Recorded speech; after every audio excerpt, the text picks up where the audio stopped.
Hi, everyone. Good day, and welcome to this hybrid event entitled Engaging Policymakers, Translating Your Research into Policy and Practice.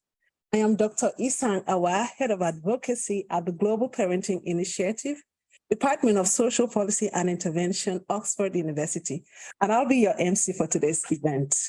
For participants joining online, I would like to ask that you introduce yourself in the chat by writing your name, the name of your organization, and the country where you are joining from today. I believe we have participants from all over the world. Thank you. And to participants in the room, I'm so sorry that we won't have time for introductions today, but during the Q&A session, you may introduce yourself if you get up to ask a question. Before I introduce the speakers and hand over to them, I would like to share a few house rules. Please note that this event is being recorded and will be made publicly available. There will be a Q&A session following each speaker. For online participants, please enter any questions into the Q&A box at the bottom of the screen. Please note that questions entered in the chat will not be seen, so don't put questions in the chat, but in the Q&A box. In-person participants should save their questions until the Q&A session. For in-person participants, if you do not wish to be recorded, please write your question down on the paper provided and hand it to me or Chisom. Chisom is right here. Okay, we have two fantastic speakers today. Our first speaker is Professor Fatima Waziri-Azi, who is an esteemed academic, legal practitioner, and human rights activist. Currently serving as the Director General of the National Agency for the Prohibition of Trafficking in Persons, NAPTIP, in Nigeria, she holds the position of Professor of Law at the Nigerian Institute of Advanced Legal Studies. Her credentials include being a recipient of the prestigious University of Pittsburgh Chef International Young Alumni Achievement Award in 2022, an associate member of the Chartered Institute of Arbitrators, United Kingdom, and a Notary Public for Nigeria. A very warm welcome to my friend, Professor Fatima Waziri-Azi, and over to you, ma'am. Thank you, Isang, and good afternoon, everyone. Good afternoon to all the students of the Department of Social Policy and Intervention, and thank you for having me. So in the next 20 minutes or so, I'll be talking about the importance of evidence-based intervention in policy formulation and tips on how students such as yourselves can effectively engage policymakers in a way that will be rewarding. Of course, every situation is definitely unique, and no two policymakers are the same. However, some strategies and precepts can help you navigate this terrain. Now, to provide a bit of context, let me share an overview of the work we do at NAPTIP. So NAPTIP was established in 2003.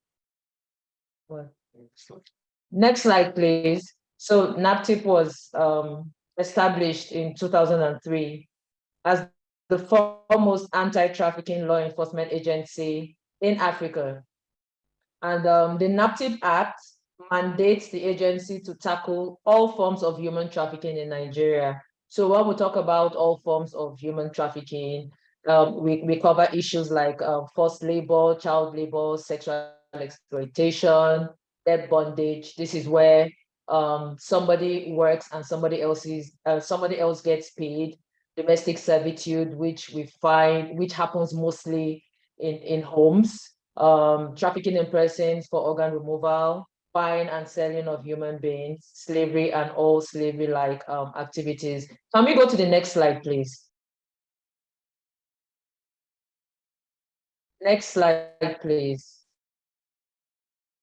So NAPTIP also implements the Violence Against Persons Prohibition Act of 2015, and basically the act provides a legal framework for protecting all persons from all forms of violence in private and public life. So the act covers issues like rape, inflicting physical injury, stalking, defilement, emotional abuse, psychological abuse, and things like that.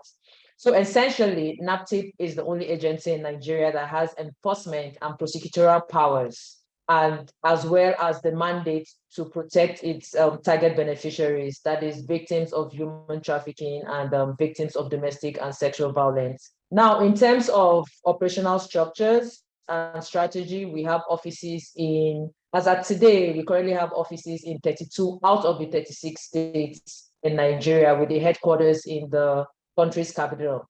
And we also operate 13 shelters across the country where we cater for victims of human trafficking and domestic and sexual violence. So in addition to providing shelter, we feed victims, we provide psychosocial support, we provide legal assistance, we could provide medical support, and we also conduct what we call family tracing and family reunification. So in essence, when a victim is rescued and we successfully provide the necessary psychosocial and rehabilitation support, we'll have to trace the family, and we have to ensure that the family is ready to accept these victims back. And we have to also ensure that the environment is safe for the victim to re-enter. So to strategically address human trafficking, we carry out our work based on 5 prone approaches of prevention, protection, prosecution, policy, and partnership. All measures have to be applied simultaneously, so no one measure is more important than the other. Can we go to the next slide, or the next 2 slides?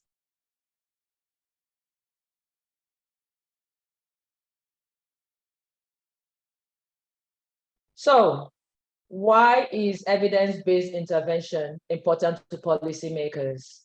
So yes, of course, students, in as much as you need policymakers, we policymakers also need you, and we also need your research.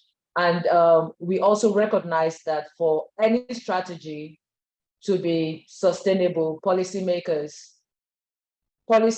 must make decisions that are based on facts and evidence. And considering the kind of work we do at NAPTIP and the vulnerability of our target groups, we cannot afford to base our decisions on probabilities, theories, or what if. Rather, we have to base them on what is possible, and this can only be deduced from existing evidence. Sometimes, it happens that at the end of a research, we may not like the result, probably because it isn't what we want to see, but such a result provides clarity and of the true situation, and that is the only way we can implement informed decisions. Isang, I think you need to go back to Here. Yes, no, evidence-based intervention, why it's important to policymakers. Yeah, this one. So go to the previous slide. Just go back. This one. No. This one. Back. Okay, okay, so go forward. I think it's okay. This. I think there's a delay from my end. So probably that's why I can't see. Okay, yeah, so let's leave it here. So okay. We're fine here. So, and data is not only the cornerstone of evidence-based interventions, but it's also a pillar for effective implementation of already defined policies. So let me share a story. In 2018, an organization conducted a research on the justice needs and satisfactions of Nigerians. And this evidence-based research showed that more than 7 out of 10 Nigerians encountered at least one legal problem every 4 years. This means that approximately 25 million individuals every year have to deal with various types of legal problems. The data further showed that 7 out of 10 people who have to deal with legal problems actively seek legal information or advice. Usually such information is sought from the social network surrounding the users of justice. The research further stated that women are more reliant on relatives when seeking information about resolving their problems. Men more often refer to friends. Very few people receive advice from qualified sources, such as legal aid providers, private lawyers, or a public institution. And the main reasons for not consulting such sources are lack of legal awareness and procedures, which are perceived as complex. So this research stuck with me, which was why when I was appointed Director General of NAPTIP in 2021, one of my strategic priorities was to amplify the visibility of NAPTIP and its reporting channels, knowing that those at risk are the poor and vulnerable from rural and urban poor communities. So most legal issues in Nigeria are dealt with in an informal and very often unstructured manner. Even though these processes provide quick relief, they, however, fail to deliver fair results in more complicated and contentious situations of disputes and rights violations. And, people suffer from problems that occur frequently at home, in their communities, on the streets, and at work, like issues of human trafficking and domestic and sexual violence. Also, poor Nigerians are less likely to act, and when they do, they are less likely to achieve an outcome. Legal information is also less reachable for the poor. So our impact assessment in the past year and a half has shown that with the enhanced visibility of NAPTIP, there's an increased reportage, which does not necessarily mean an increase in crime, but may also mean an increased trust in NAPTIP as a government institution. So this story illustrates how research helped shape my strategic priority and guide our policy intervention at agency level. So how can students engage with policy makers? Can we go to the next slide?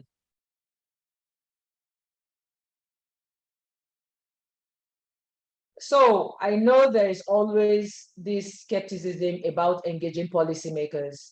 You may be unsure of where to start or think they might not be interested in your work, or policymakers are generally eager to acquire evidence based on robust research. So I'll share a few points you should bear in mind from the perspective of my work and experience as a policy and decision maker. So number one, before engaging, you need to understand all those involved in your area of research, else you end up wasting your time with the wrong people. Start by investigating the policy area to which your research may contribute useful insights. Then do a mapping of the people with the influence in these policy areas. You want to know who makes the decision. If it may be, more than one body. You want to know who influences these policymakers. You also want to know who will be implementing the policy. All the right people must be brought to the table. So last year, I had a PhD student from the London School of Economics who came to Nigeria to research.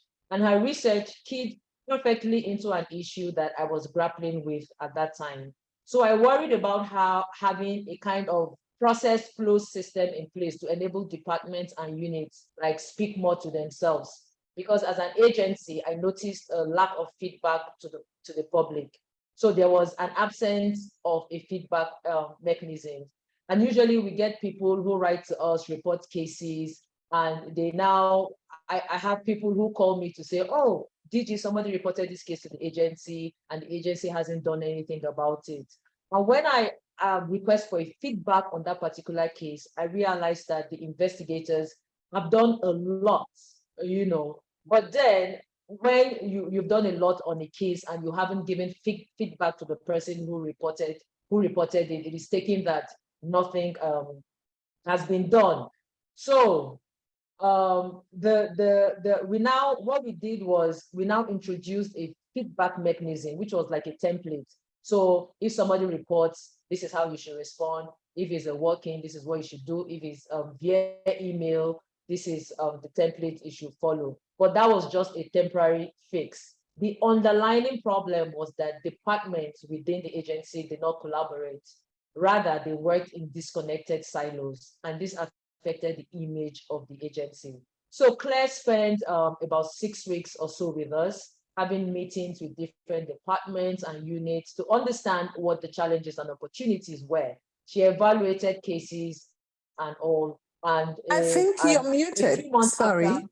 Yeah, so I was saying, so Claire spent about 6 weeks or so with us, having meetings with different departments and units to understand what the challenges and opportunities were. So she evaluated cases, and a few months after she returned to her school, London School of Economics, she shared with me the outcome of our research with actionable recommendations. And we were able to come up with a system her research findings help influence. So in this instance, Claire understood who the policy and decision maker was and made a leap, and it worked.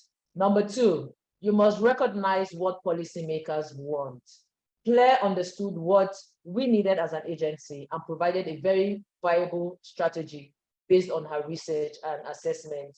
Your research must be able to fit into what the policymaker wants. So you have to stop trying to sell something else.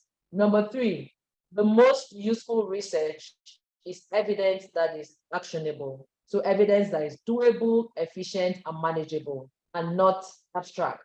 You have to be clear about which aspects of your research you wish to highlight and the challenges it addresses. You will increase engagement and impact with policymakers if you do that. So Claire was able to propose an actionable recommendation which fitted nicely into the system we already had in place here in NAPTIP. Number four, collaborate with others.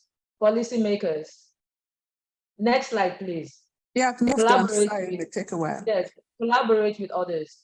Policymakers will be more interested in opening up their policymaking processes when there are more diverse voices with a broader range of expertise. Always collaborate with people with your same interest, research interest. Number five, you have to understand the political context in order to engage with policy, policy making effectively. You need to do your research. Be aware of the existing narrative around your research area. Try to vary your sources of information to obtain different perspectives. Take, for instance, you want to engage on issues of child marriage, and you engage a policymaker who married his wife when she was 17 years old, or that person did not support the domestication of the Child Rights Convention in Nigeria. So you need to do your research and vary sources of information to obtain different outlooks. Number six, you need to find ways to communicate that policymakers will have a chance of seeing in formats that allow them quickly understand how you can help. I personally like data visualization, so using data to tell stories, but that's just me. The most obvious way to do this is to write a report specifically aimed at policymaking. So a brief document explaining the background to an issue in simple terms. Don't go using convoluted terms, keep it simple. And include concrete recommendations that can be acted upon, which means recommendations should be practical and realistic, considering resource constraints and government priorities. Your recommendations have to be the priority of the policymakers, or else you'll be wasting your time. It must be brief with bullet points, easy on the eyes. Most people are schemers, so bulky documents is a turn off. Don't use tables. Some find it very confusing. So as senior special assistant to the president on rule of law in the office of the vice president, I don't know where, anyway, I was saying that a perfect example of what a briefing document should be for a policymaker is the COVID-19 Playful Parenting Resources. So it's a fantastic example of what a brief should look like. It is colorful, it's easy on the eyes, and it's memorable. So number seven, make sure your research is accessible outside your academic circles or outside academic paywalls. So publicize your expertise and make sure people can find you. So most policymakers often rely on people they know for expertise and will rarely conduct a systematic search for new people to talk to. For me, I like to cast a wider net. So to increase your chances of being asked for input, consider ways you can raise your profile and ensure that there is information about you and your research readily available online. LinkedIn is a fantastic platform. I've gotten a lot of referrals and consultancies from LinkedIn. So LinkedIn is a powerful tool if used properly. Building a public profile will usually involve engaging with the media. So getting publicity for your ideas can increase awareness of the issues you are interested in and can lead to being approached by policymakers seeking input on different issues. Number 8, having a strong and diverse network helps in terms of referrals. Don't just build relationships, sustain them. So Claire was able to get my attention because she kept in touch. We met some years back when I was serving in a different capacity. So she already had her foot through the door. Although also, if you identify a policymaker you want to work with, just send them an email and introduce yourself. Share a bit of your research and ask them if they are open to hearing more about your work. Keep your email brief and professional, and Google how they like to be addressed and address them appropriately. It shows that you are thorough and that you are respectful. Last year, I met Dr. Awa at the SBRI conference in Cancun. Dr. Awa sorted me out because she believed my work, NAPTIP, aligned with her work at Oxford. So, albeit briefly, but we exchanged details and we're able to keep in touch. And that has led to today. So when you are registering for conferences and there is an opportunity for you to upload your photo and profile, don't just leave an avatar as a photo and a one-liner as your profile. Be deliberate about it. See it as an opportunity to showcase your expertise. So when I register for conferences, I am interested in the profiles of others as they are interested in mine. This is one of the avenues for building a diverse network. So in conclusion, engaging with policymakers, next slide. In conclusion, engaging with policymakers is always not easy, but it can be extremely rewarding. Knowing that you are part of something is exciting, no matter how small. There is no cookie like problem solvers and creative minds.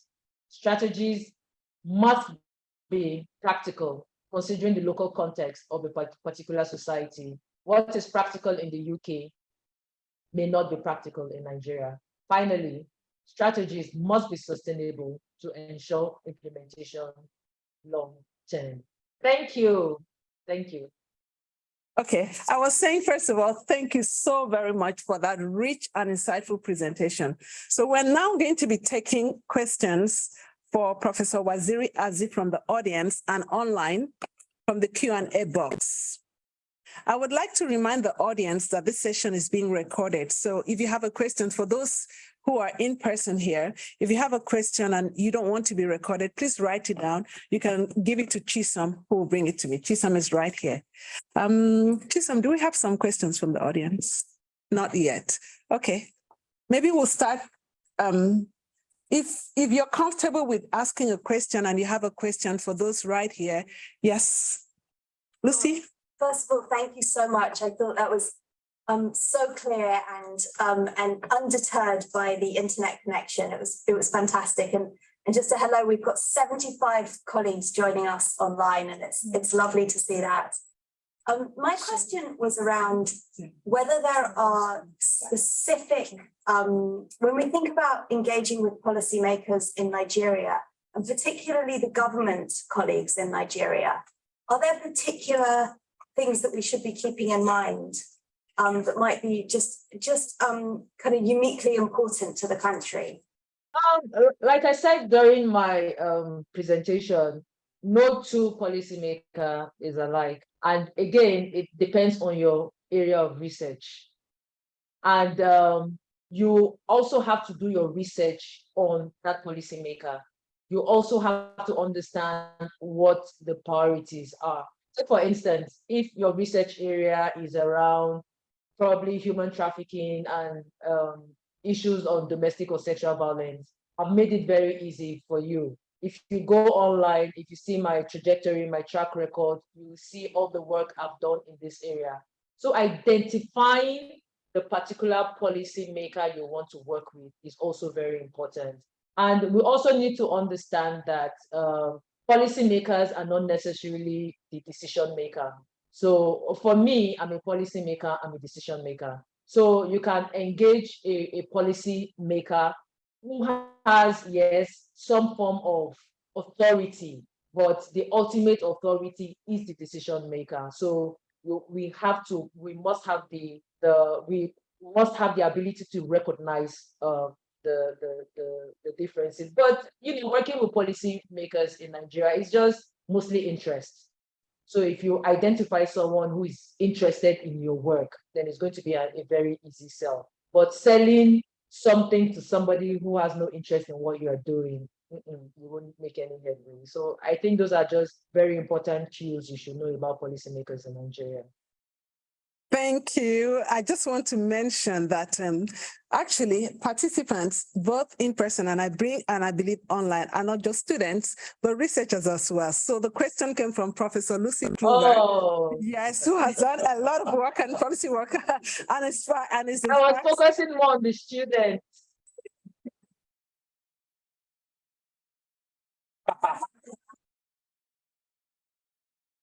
We have participants we have a number of researchers here, and I'm sure online as well. So Lucy has done a lot of policy work in all over the world, really, and is one of the founders of Parenting for Lifelong Health program.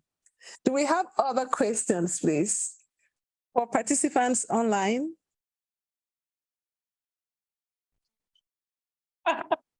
Right. Hello, Professor. So I'm Louise Gordon, and thank you so much for your wonderful talk. It occurs to me that you have said that we need to be very clear about and understanding what the agenda is, the political agenda, the context, what the need of the policymaker, the decision maker is. And I'm just wondering if you have any guidance for us. How do we present or approach the situation where the evidence is leading somewhere else, where perhaps it is not leading in the direction that we know will be welcomed and receptive, but we can see there is something else crying for attention, and we want to somehow diplomatically start to introduce this. Thank you. All right, and so thank you for that. That's very interesting, because I see myself in that situation if I'm fixated in something and somebody else is trying to. So I think what you should do is introduce what the policymaker wants. Then once you get the attention, then you can, sneak what you think is the other thing that the policymaker might not be interested in. But it helps if you start with what they want first. Then you can introduce other aspects of your research. Yeah. Once you get them hooked, then you can sell whatever it is you want to sell. Thank you. Lucy saying thank you. Okay, we have some questions from participants online, so I'm going to take some questions now. The first one is, if you have a policymaker's ear, what type of media would be best to leave behind? Policy briefs, infographics, a video, everything? For me, I would say everything, because number one, I'm a researcher, I'm an academic, so I like to take in everything. But for most, I would say infographics. I would say infographics, I would say video, as long as it's not more than probably 5 minutes. Then policy briefs, as long as it's not bulky. But again, every policymaker is different. Great, thank you. I'm going to take another question from an online participant. I would like to ask Professor Fatima about LinkedIn, since she mentioned it. Can you please elaborate more about who to use it to reach out, or any tips, advice to use in order to reach out? Say, LinkedIn is less toxic if you compare LinkedIn with Twitter or with Facebook. You have most people on LinkedIn, I would say 90% of people on LinkedIn are sane and they are very respectful. And LinkedIn LinkedIn is a professional platform, so you can share your research work. I always look for interesting things on research, and like I said, I've gotten a few consultancies of research off LinkedIn, and your profile on LinkedIn has to be deliberate. It has to be elaborate.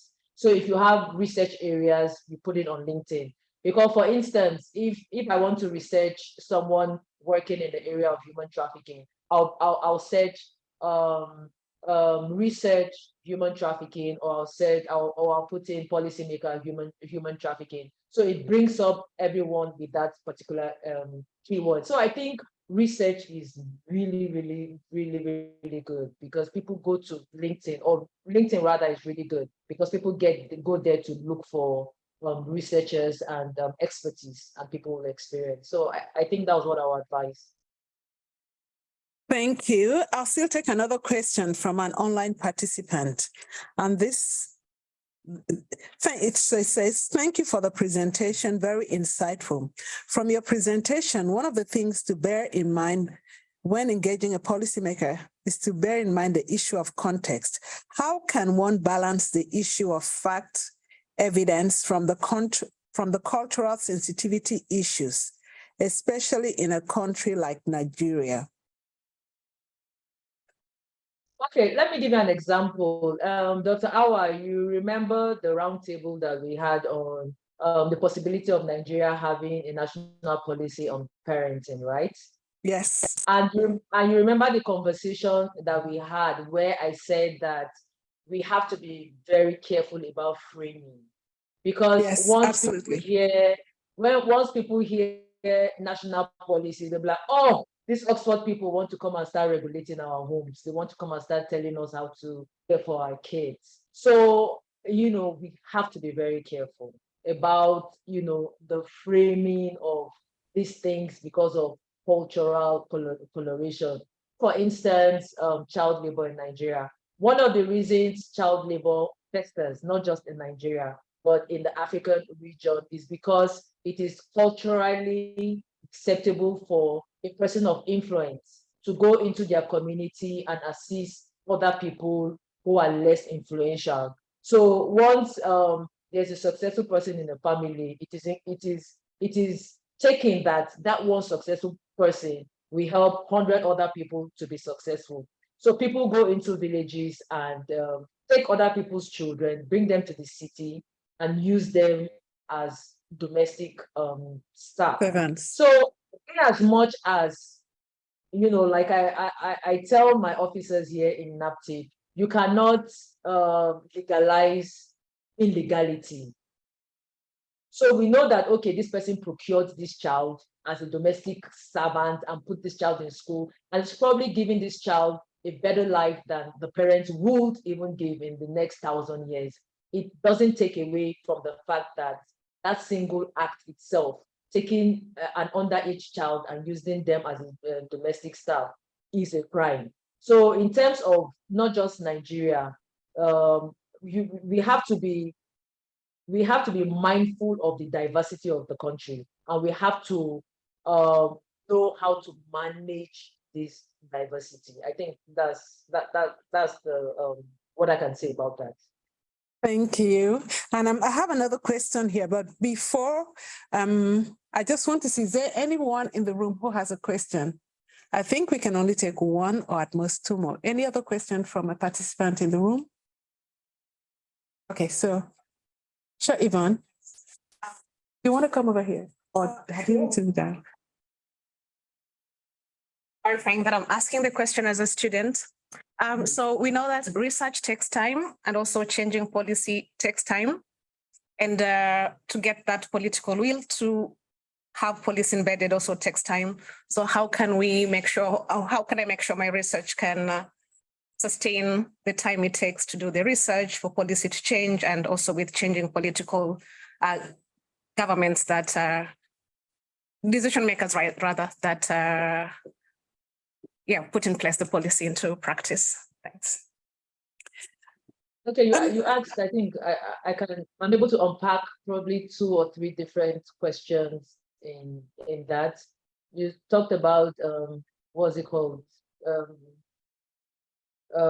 Research takes time, engaging policymakers takes time, and also the change in probably policy of decision makers. Yeah. Of course, the example I shared about the organization that did the research of the justice needs of Nigeria was a research that happened in 2018. But this 2018, so it happened in 2018, it was released in 2019. And the result of this research helped me shape my strategic priorities in NAPTIP in 2021. So yes, it takes time. And of course, when you talk about the constant change in political leadership, yes, I'm the Director General of NAPTIP today. I might not be here tomorrow.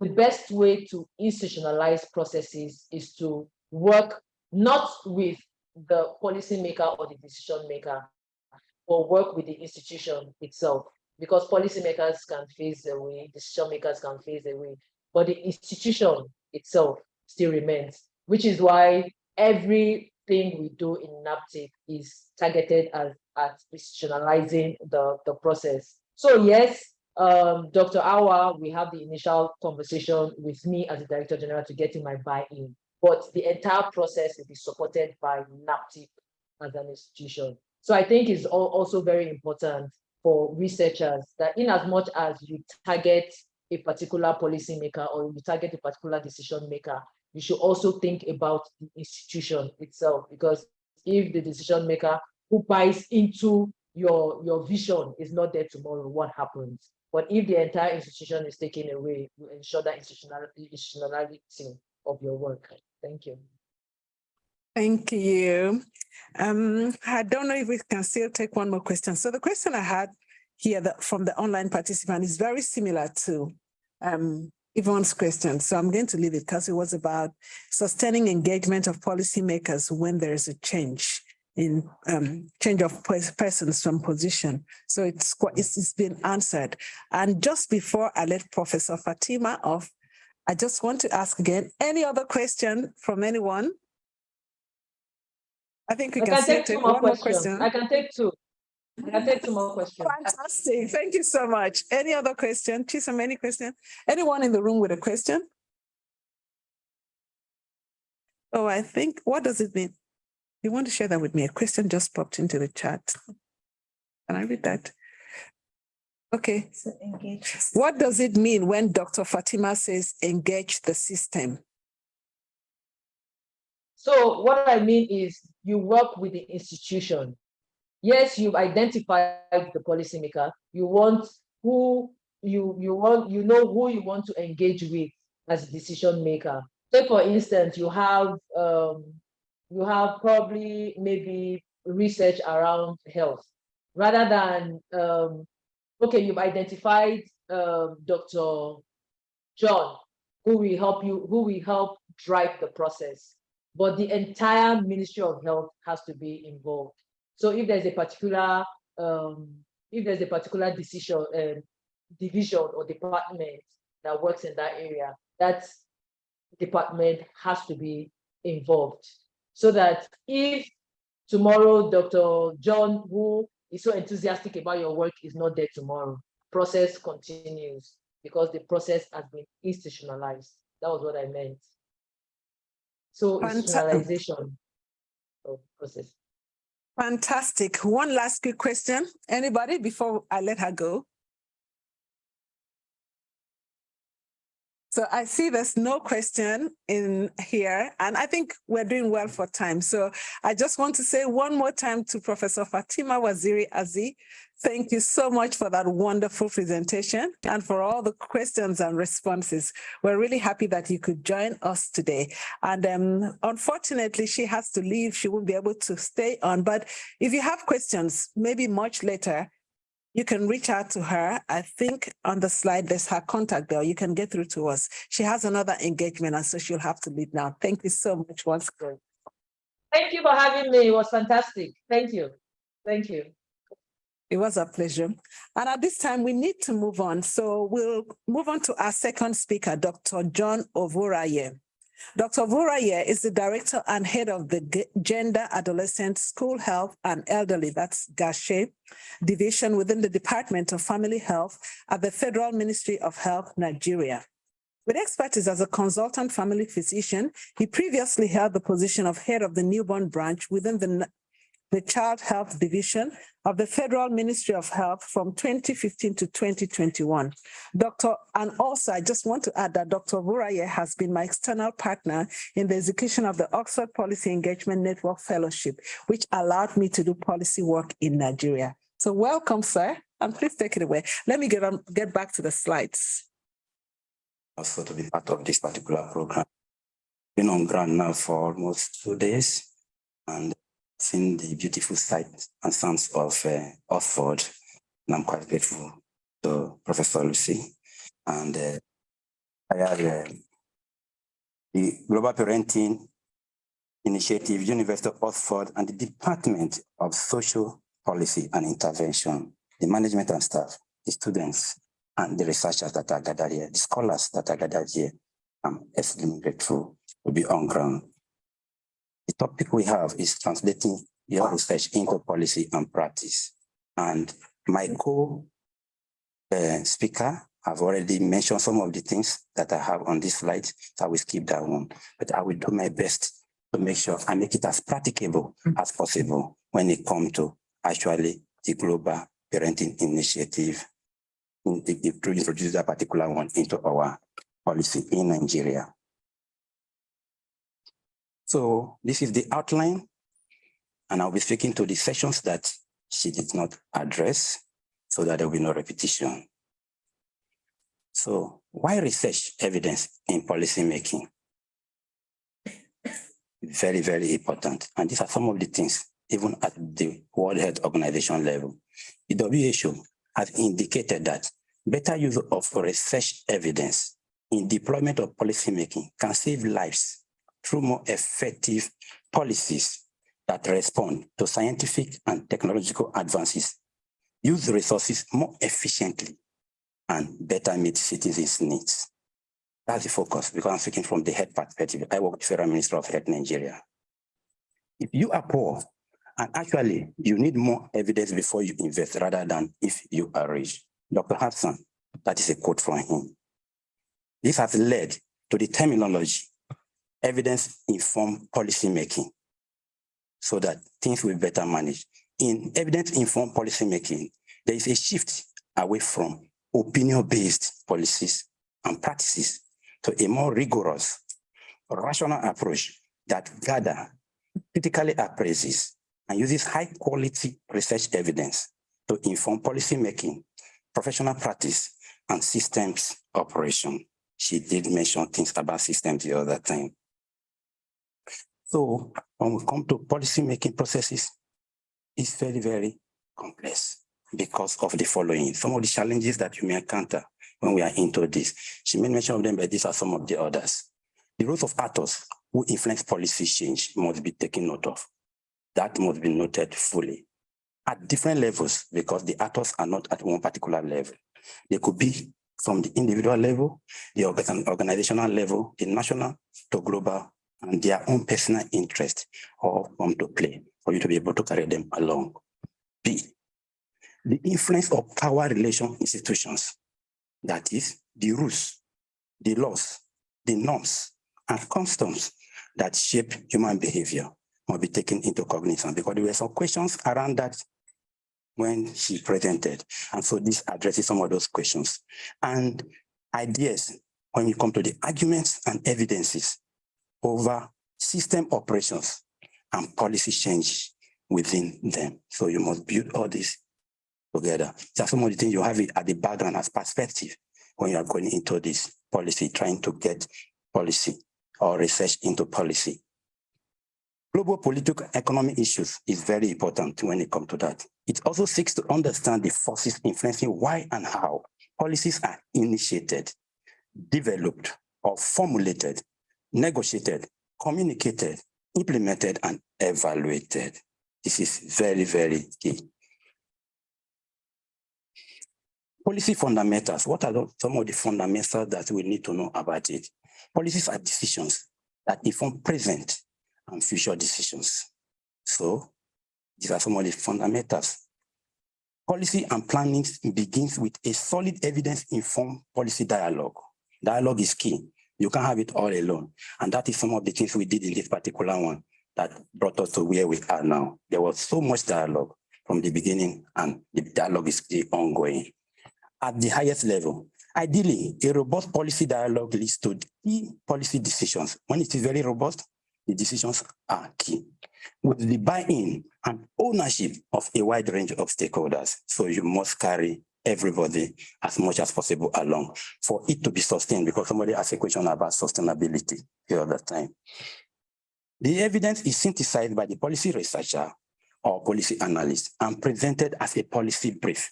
This is just one of the options. Good policy analysis. Processes that use alternative policy options often use better policies. So it's better to have a good analysis of the policy that you intend to engage on so that it will be able to give you alternative. Policy change is most often gradual and incremental. Radical change is relatively rare and often exogenous. So if you want to get policy to work, from the experience, having worked in policy domain for quite a long time, and at the ministry level in Nigeria, we have learned that it has to be gradual. And somebody did mention that time during the question and answer session, how do you get it done? Taking note of the fact that it takes time. So this addresses it. Looking at the Nigeria demographic, things like demographic data and maternal and child health profile, these are some of them. And so this particular data you see shows that we need this global parenting initiative in Nigeria. Because look at the population of close to 200 million. Look at the fertility. You need this fertility, parents bring them to bear. The newborns, the under 5, the child. We are all going to raise them together. Good parenting will be needed to make sure when you have this kind of high rate of fertility. And we need good parenting to make sure the society is better. Look at the maternal mortality ratio. Some of these things, if you have good parenting and then there's peace of mind, then some of them can be avoided because there will be cooperation between the man and the woman that help to raise the children together. And when one is down, the other will be able to support. Neonatal mortality rate, that high. Infant mortality, that high. Under 5 mortality, that high. Maternal health care, looking at that angle. The antenatal care visit within this, with its key provider, just 67%, not up to 100%, meaning that a lot of things need to also come on board there. The birth delivered in a health facility, I mean, just 39%, meaning that there are so many there that are not going to the health facility to give birth. What is responsible? If both mother and then the father, or both the woman and the man come together and provide good parenting and support themselves even before the child is given birth to, at least you will see the evidence coming together to make sure they patronize a health facility. But there are many other factors that are key to that. But assisted by ski provider, you can see it, the current use of family planning. And then when we talk about the newborn when it's born, thermal care for newborns, you need proper parenting to be able to make sure you keep the newborn warm so that you don't lose them. Because one of the highest killer of newborn is hypothermia. They lose it easily. And so we need parenting, joint one, to make sure we get it done. Early initiation of breastfeeding to make sure they nourish very well is also something very key.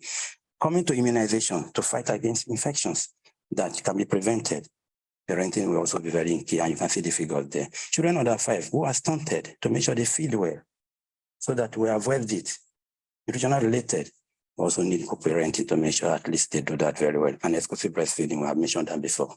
Now, the need for development of parenting initiative policy in Nigeria is motivated by several reasons, such as she had mentioned some, but these are some of the summary of most of the ones she had mentioned. One, the need to address the high rates of violence against children and gender-based violence in Nigeria, which have negative impact on their physical, mental, and emotional well-being.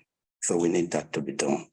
2, the need to support parents and caregivers with evidence-based, culturally appropriate, and playful parenting methods that foster their children's cognitive, social, emotional and physical development. And the third one there, they need to align with the global efforts and commitment to promote quality education, gender equality, reduce inequalities, peace, justice, and strong institutions for children and families. The fourth, the need to leverage the opportunities and challenges posed by the COVID-19 pandemic during that time when everywhere was locked down, which has increased the demand for digital and hybrid digital delivery of parenting support. So these are some of the things that are driving, and there are many others that I didn't mention. So how did we get here? The journey so far. The same way. Between 18th and 24th of September 2022, I'm giving you the practical things that led us to where we are and how we are going to go forward to implement. Between 18th to 24th of September 2022, at the Sexual Violence Research Initiative Conference that took place in Cancun, we met with ISAN. What that one depicts is that when people are going for international conferences, even though you are going for a particular objective, which is Sexual Violence Research Initiative, many other things can come out of that conference, meaning that all of us that are gathered here, when we live here and attend any conference anywhere in the world, beyond what is the primary invitation that we have, we should be able to extend things that leverage on the opportunities that are available within the conference so that you can roll out things that will lead to policy change. And this is one of the examples. We met there, and here we are today, because that the conference was not about the Global Parenting Initiative. It was not about playful parenting. It was on sexual violence, but we both, and then she knocked with the Nigerian team, and we were able to come on. I'll show you some pictures to that. Starting from October, the moment we left that particular conference, we put course across, meaning that it's not everything that you must do face-to-face. You can build the building block that will lead to a policy change by way of proper communication. Proper communication through virtual meetings, through WhatsApp calls. Those are the ones that will leverage on more. Those are the low-hanging fruit that we took opportunities of. And within that moment, we were able to exchange correspondence. And by the time correspondences were exchanged, we got approval from both ends. Approval from the Nigerian government that this is good to go, and approval from the Global Parenting Initiative here that is also good to go. And right at the planning meeting, that particular level, we're able to know that at one time, we're able to come up with an agenda on how we are going to move on. That is virtual meetings involving other stakeholders that we have identified to be part of this particular initiative. Apart from that, we went on to put specific time that she, Dr. Insang, need to be in country in Nigeria to engage face-to-face for a period of 6 weeks with policymakers that cut across different MDAs. When I mean MDAs, I mean ministries, departments, and agencies in the country.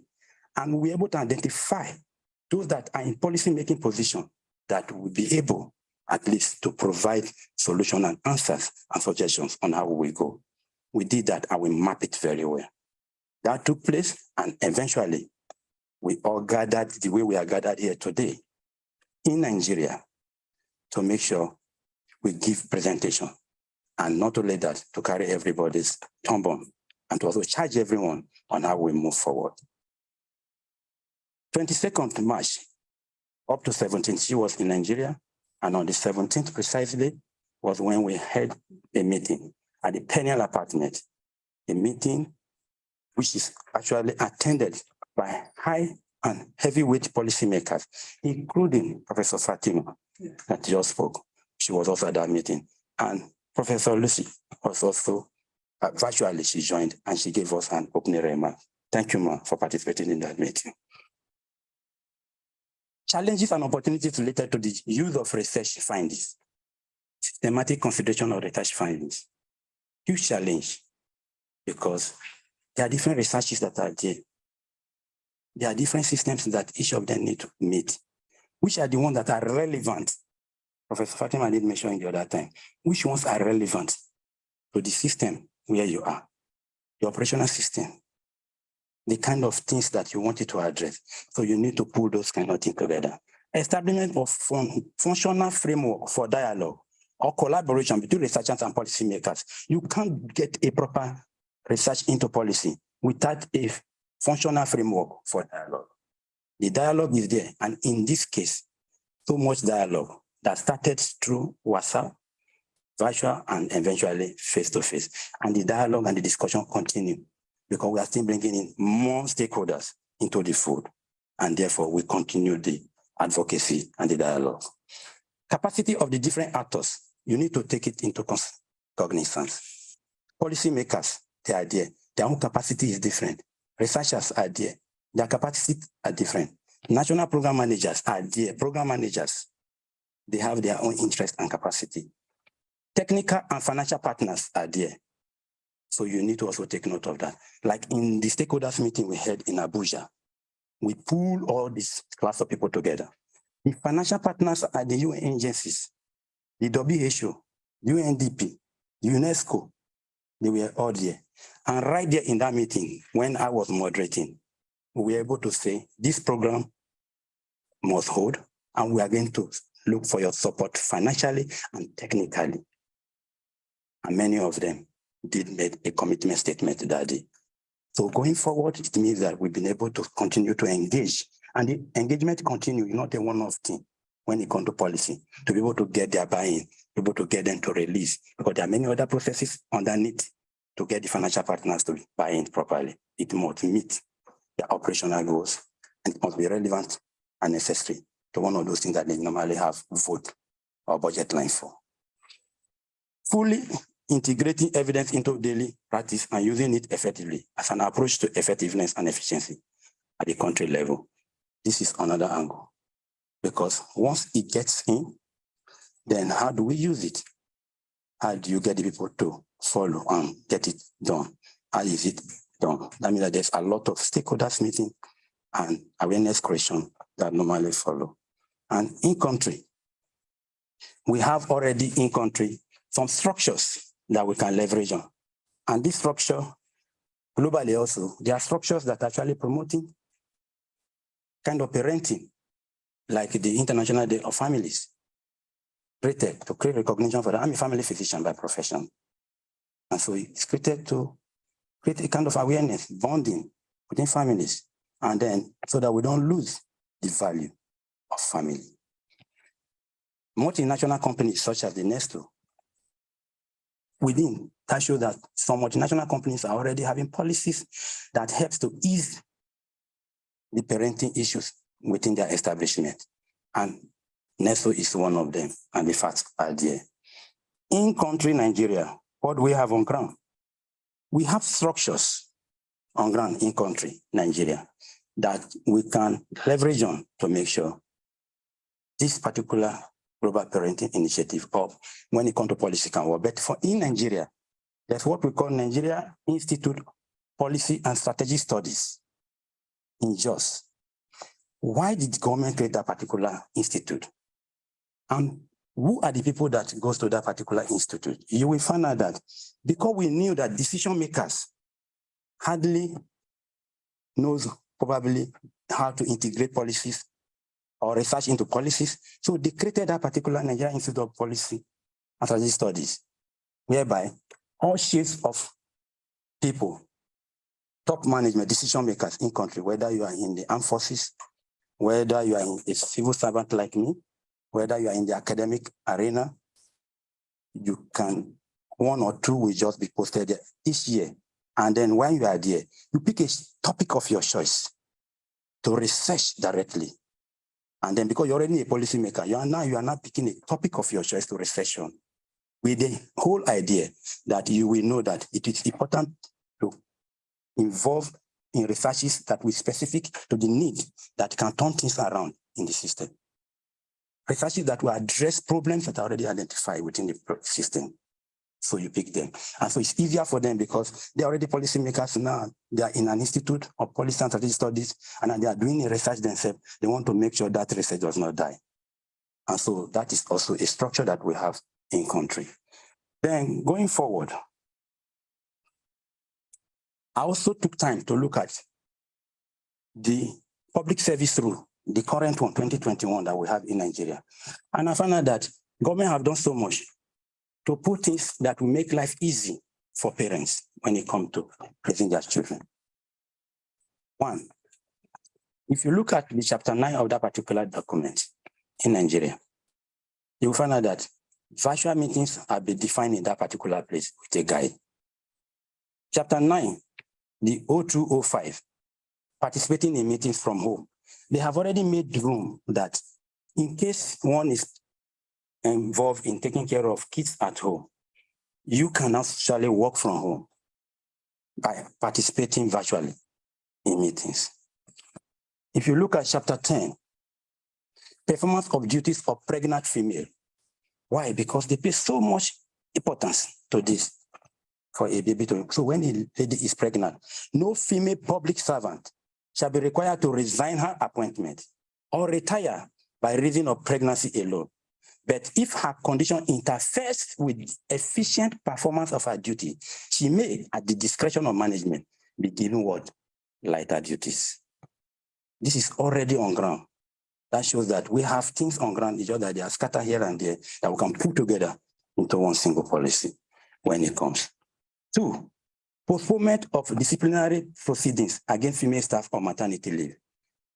When a female staff on maternity leave needs to be disciplined, postponement needs to come especially look at it. Any disciplinary proceeding against a female staff, which might otherwise have been taken during the period of her maternity leave, shall be postponed until the leave has expired. You cannot enforce it very well. Such postponement, however, shall not in any way prejudice the proceedings against her.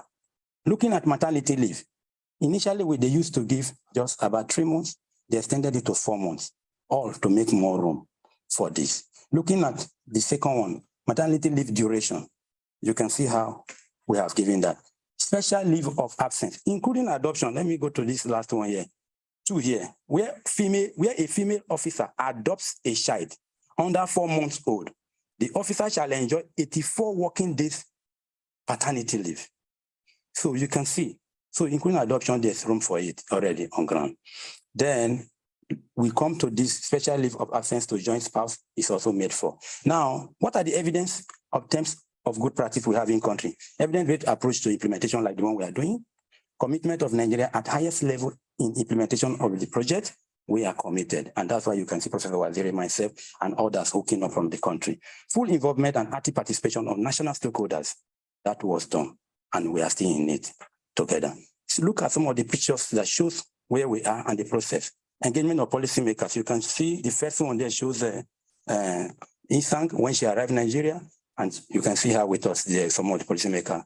Professor Lucy, when she was addressing us, Isang giving her, and then the group photograph of policymakers that actually gathered in Nigeria at Penal Apartment to do this. Then practical steps to the development and integration of parenting initiative policy. This particular one we are now, phase 1. From Kakun to stakeholders meeting in Abuja, we've done that. Phase 2, from Kakun to stakeholders. Phase 2, interaction by Nigerian policymakers and this hybrid meeting. You can see that we are still on it. These are steps, this phase 2. The phase 3 now is where we have not gone to, but these are the things we are going to do in phase 3. 1, mobilization of financial and technical resources. We already said it at that last stakeholders meeting, but we've not followed up with the written letters and commitment yet. So that will be part of the phase 3. 2, advocacy to relevant sectors and stakeholders to get their support and buy-in. We need to do that. 3, stakeholders meeting. Inside the stakeholders meeting, there will be engagement of consultant, desk review, 0 draft, technical meeting to review first draft, finalization and validation, forward and acknowledgement, print, launch, and disseminate that particular policy document. When we are done with it, that will be part of it. So I just want to say thank you very much. My family, and I thank my wife here. Being with me, helping me this journey. Thank you. Thank you so much. Thank you. Sure. Thank you so much. Okay, it's now time again for our Q&A. Let me stop this so we can see. Okay. Do we have any question from anyone here, first of all, in the room?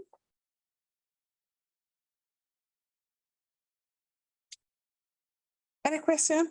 Oh, Prof. Thank you so much. Thank you.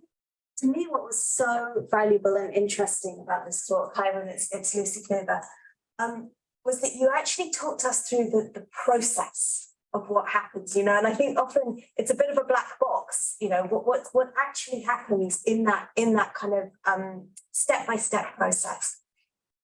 And I suppose I wondered to hear from your experience, what do you think are the likely blocks? What do you think are the things that might stop us from being able to move forward with protecting children in Nigeria? Thank you very much. So the process, just as I put it, that is the way it is. But when it comes to things that can prevent us from protecting children, some of them are actually being handled by the NAPTIP, Professor Fatima. They are mostly under their domain. But for a policy, for us to make sure we have this parenting initiative policy in Nigeria, then we need to, one, make sure we first and foremost implement it in country. This is already an evidence base that is working everywhere. So we need to make sure we get it in. But because of the opinion and the diversity of the people that actually need to come together, the stakeholders is wide and it's a huge country. That means that we have so much to do. Because it cut across those of us that work in the ministry, cut across those that are political appointees, cut across those that are traditional rulers, it cut across so many other states. So that is one of the stumbling things that we actually, and then when it comes to the values and the custom and tradition and religion of the people, they can also be very key in becoming stumbling blocks if they are not properly addressed. So even within the same country, there will be need, as we move from one part of the country to the other, then the approach should be culturally sensitive, religiously sensitive. Thank you very much. Fantastic, thank you. Any other question? Do we have questions from participants online? Not yet, okay, sure.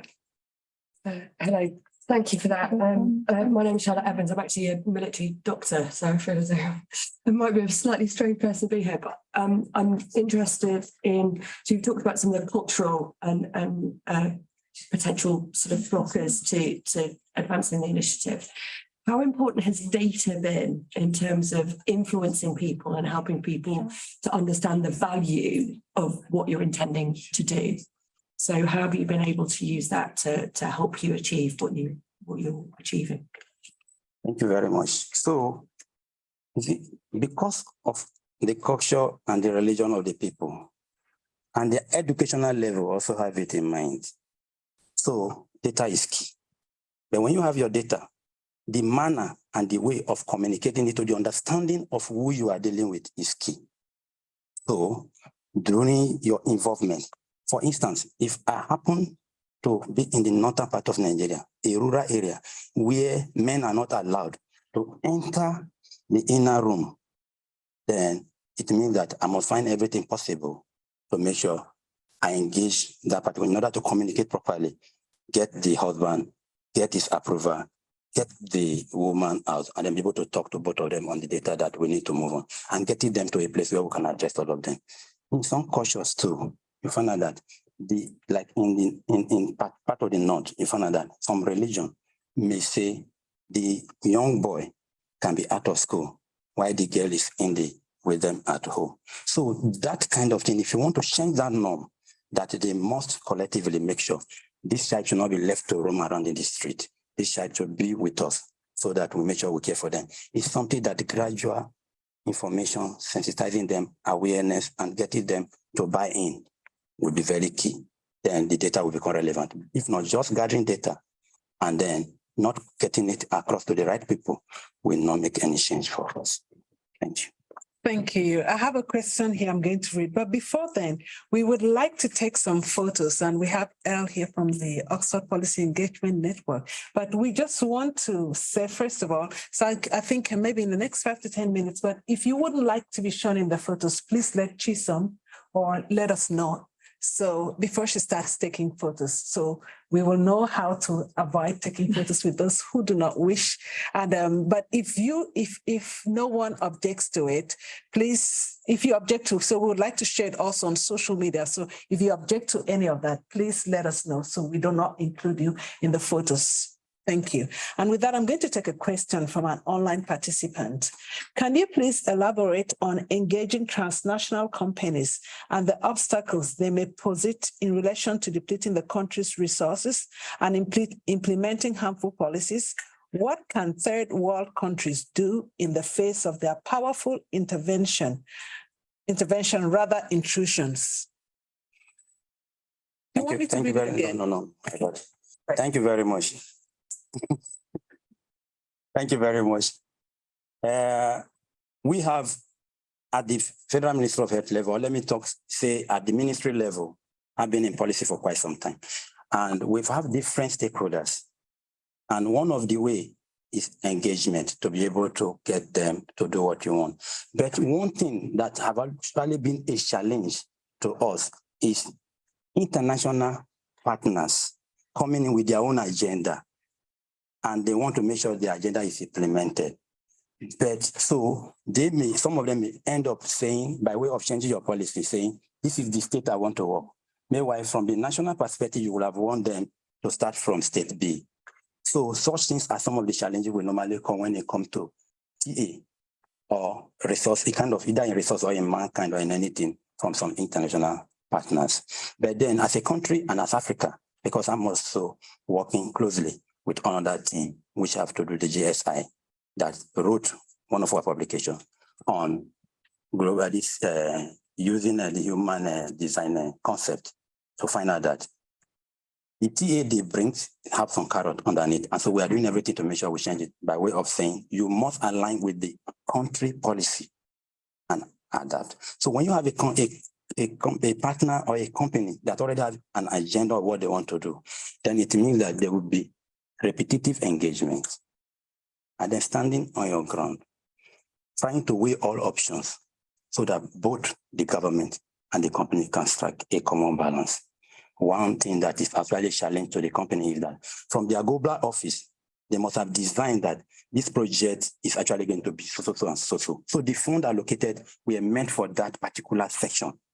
But you are a policymaker that knows that you want fund for global parenting initiative, which they didn't capture in their budget from the beginning. There are different ways of approaching it, but one of the quickest one is that with proper dialogue, it may enter their next budget. If that does not work, with the current budget, if you want to resource on it, then you have to tweak it in such a way that, at least as a policymaker, once they have level, once they cover a broad topic like maternal and newborn, you pick anything under that axis to make sure you do. So we have a way of guiding them to make sure they don't have their way all the time, but at least they work with the government. And government may not have its way all the time too. So we try to strike a balance because it's sometimes it's very tight and cast, but we do our best. Thank you. Fantastic. I have a question here from an online participant. But again, I just want to say, please, if you do not wish to be in the photographs, please let us know. And then for the DPhil students, we actually have a form here, a photograph to filming stroke interview consent form, and would be really grateful if you could sign it and give to Elle, who will be taking the photos. Elle is right at the corner. And with that, I'm going to take this question. Hello, I'm a PhD student working on health strengthening, and I want you to get to policy level. However, I know it might not be the priority of the policymakers. How can I get it there, as it is a timely and very important issue? Fantastic and good question. This same question he has asked is the same question that we encounter when we're having the West African Health Organization on how to translate research into policy. And I was part of in 2015. How did we eventually submit? We now realize that it's so complex that most researchers are interested in doing their research for publications, but they are not meeting the needs of the implementers, the decision maker, the policy maker. So we decided to strike a corner, which we've not been able to implement, but that is our way to go. We agree, and we are still proposing and deliberating on it, that is it possible in Nigeria or within the West Africa to have a researcher kind of posted to the ministry for just probably 6 months or like a kind of sabbatical in 6 months. And we, the policymakers that are within the ministry that don't know so much about the research, move the other way to the academic sector for 6 weeks, or for 6 months or 1 year, a kind of exchange program. So we are proposing things because if we are thinking at the back of our mind, the opinion it came from the ground that if a researcher leave this coveted area and come to the ministry, and you're working within the ministry, you will see clearly the problems that you need to bring up a research to address. And so your research will be tailored to the need of that particular environment where you are. And when that comes up, it means that resources will be saved, time will be saved, and this particular PhD student who is currently thinking of how he can do a health system strengthening kind of research, will be able to meet it. It's just a way of communicating with the organization, making sure what do we need to address, or staying with them and seeing it physically, what their challenges are. Then you come up with your research approach, research to be able to solve the problem they have there. That one will just address their need, like what Professor Fatima said the other time, when someone consulted there and eventually she implemented it. That is one of the ways. So if we can do this kind of exchange program, it will be very key, but for now, it's not in vogue. But they are already doing it only at the Nigerian Institute of Policy and Strategic Study, but we want it at the ministry, not at the policy study. Thank you. Thank you. I think we can still take one last question. Is there any question online? Oh, you have a question, Maria. Yes, go ahead. It's related to the GPI in South Africa. One of the questions I think always comes to our team is what is the best way to implement the program after you have the policy in place. So when it comes to Nigeria, do you already have a strategy to which department you plan to start implementing? Whether it's through the social services or the health department, or you have like a strategy, and how did you come to it if you already had it? Thank you very much for your question. I think this question actually came during our last stakeholders meeting. And because I'm in health, I'm parenting initiative trying to fall under Ministry of Women Affairs and some other ministry. Precisely, it's not really seated in any particular ministry, it's a cross-cutting thing. But so I have the passion to drive it just as we started it from beginning. But my ministry is not the right ministry to lead it. So that understanding have to be on ground. So when I was asked the question, that sir, we are all stakeholders here, who will lead? I told them not struggle about who will lead for now. That was my advice. Rather, let's see how we can all come together. For me, I'm really ready to relinquish the leadership as long as it will take place in Nigeria. That is a sacrifice I can make. And so that is the way to go. So the right department or the right ministry or the right agency that to be seated on may not be necessary. What will be important now is which one is going to lead, and then since it's a cross-cutting, all of us will be working together. So that would be the approach that we are hoping to adopt in Nigeria. And we have already said, by the time I go back now, we are going to have a stakeholders meeting. During that stakeholders meeting, leadership will change. I will be there, but I may not be ready. That is the position and that is spirit. Thank you. Okay, I'll maybe just for a minute take this. Oh, Saparu, can you take? No, I have just one last question, but maybe I'll just take this one since it's for someone online, then I'll give brief announcements. Then after, those who can stay on beyond 1:30. So I'm just going to read this. I'll allow you to take it, then I'll give some announcements for those who may want to leave, and then I'll come to you, Saparu. What are some of the potential cultural and social factors that might impact the implementation of a parenting policy in Nigeria? How can these be addressed to ensure that the policy is effective and well received? I think you sort of touched on that. Yeah, even Professor Fatima, like cultural issues and so on.